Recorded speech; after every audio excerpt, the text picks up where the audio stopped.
আসসালামু আলাইকুম, welcome to education for child Bangla. আজকে আমরা পড়বো আমার বাংলা বই তৃতীয় শ্রেণী। চলো শুরু করা যাক। এখন আমরা পড়বো পার্ট 3 ময়লার বাক্স।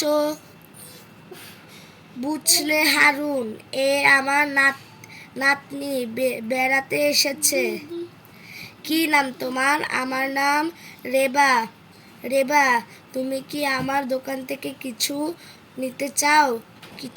কিছু না চাচা, ধন্যবাদ। আমাকে একটা কলা দাও তো। গপ গপ। কলার খোসায় কেউ আচার খেতে পারে? হারুন মামা, আমাকে একটা প্যাকেট বিস্কুট দিন তো। কুট কুট কুট। সবাই দেখি যেখানে সেখানে ময়লা ফেলছে। হারুন মামা, আপনি কি 2টা বাক্স দিতে পারেন? কাগজের বড় বাক্স আর একটা কলম লাগবে।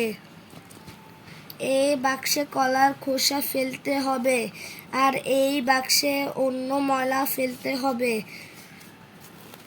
আমাকে একটা কলা দিন হারুন চাচা। খোসা ওই বাক্সে ফেলো। খুকি, ওটা ময়লা ফেলার বাক্স। বাক্স? ময়লা ফেলার বাক্স? একটা বুদ্ধি পেয়েছি।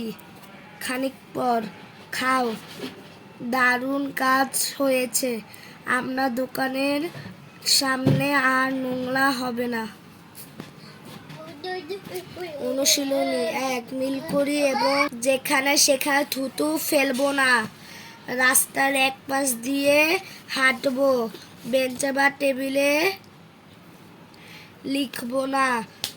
পেন্সিল কাটার ময়লা ঝুড়িতে ফেলবো। ফল ধুয়ে খাবো। ভালো লাগলে লাইক, শেয়ার, সাবস্ক্রাইব করে দিন। Education for child Bangla subscribe করতে ভুলো না।